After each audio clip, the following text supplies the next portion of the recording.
নমস্কার, আপনারা দেখছেন অল টাইম আপডেট। আজকের বড় খবর, আশাকর্মীদের ভাতা 5,000 টাকা বাড়ানোর ঘোষণা হয়েছে। কিন্তু প্রশ্ন হলো, টাকা বাড়লেও কেন রাজ্যে বিভিন্ন জায়গায় বিক্ষোভ চলছে? এই ভিডিওটিতে পুরো বিষয়টি সহজ ভাষায় জানাবো, তাই ভিডিওটি একটু স্কিপ না করে শেষ পর্যন্ত অবশ্যই দেখুন। আজকেই ভাবছেন, আর আপনিও হয়তো ভাবছেন, ভাতা বাড়লেও তো খুশি হওয়ার কথা, তাহলে আন্দোলন কেন?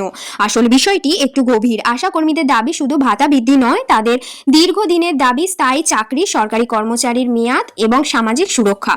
আশাকর্মীরা বলেছেন, তারা গ্রামে গ্রামে স্বাস্থ্য পরিষেবা পৌঁছে দেন, গর্ভবতী মায়ের খোঁজ এনে দেওয়া, শিশুদের টিকাকরণ, বিভিন্ন স্বাস্থ্য সমীক্ষা, সরকারি স্বাস্থ্য প্রকল্প বাস্তবায়ন, সব ক্ষেত্রেই তাদের গুরুত্বপূর্ণ ভূমিকা রয়েছে। কিন্তু এত কাজের পরও তারা নিয়মিত বেতন পান না, বরং ভাতাও বিভিন্ন ডিপার্টমেন্টের ওপর নির্ভর করতে হয়।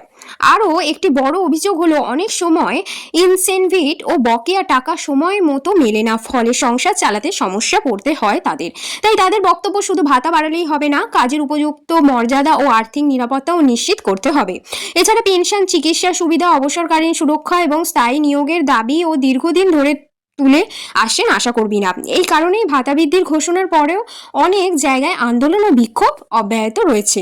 তবে সরকারের পক্ষ থেকে বলা হয়েছে, ভাতা বৃদ্ধি কর্মচারীদের আর্থিক সুবিধা বাড়ানোর একটি গুরুত্বপূর্ণ পদক্ষেপ। অন্যদিকে আন্দোলনকারী সংগঠনগুলির বক্তব্য, তাদের সব দাবি পূরণ না হওয়া পর্যন্ত আন্দোলন চলবে। এখন প্রশ্ন হলো, আপনার মতে শুধু ভাতা বৃদ্ধি কি যথেষ্ট, নাকি আশাকর্মীদের অন্যান্য দাবিগুলিও পূরণ করা উচিত? আপনার মতামত অবশ্যই কমেন্টে লিখে জানান। ভিডিওটি ভালো লাগলে লাইক করুন, কমেন্ট করুন, বন্ধুদের সাথে শেয়ার করুন। সরকারি চাকরি, নিয়োগ ও গুরুত্বপূর্ণ আপডেট সবার আগে পেতে আমাদের চ্যানেল অল টাইম আপডেটকে সাবস্ক্রাইব করে পাশে থাকা বেল আইকনটি ক্লিক করতে ভুলবেন না। Thanks for watching.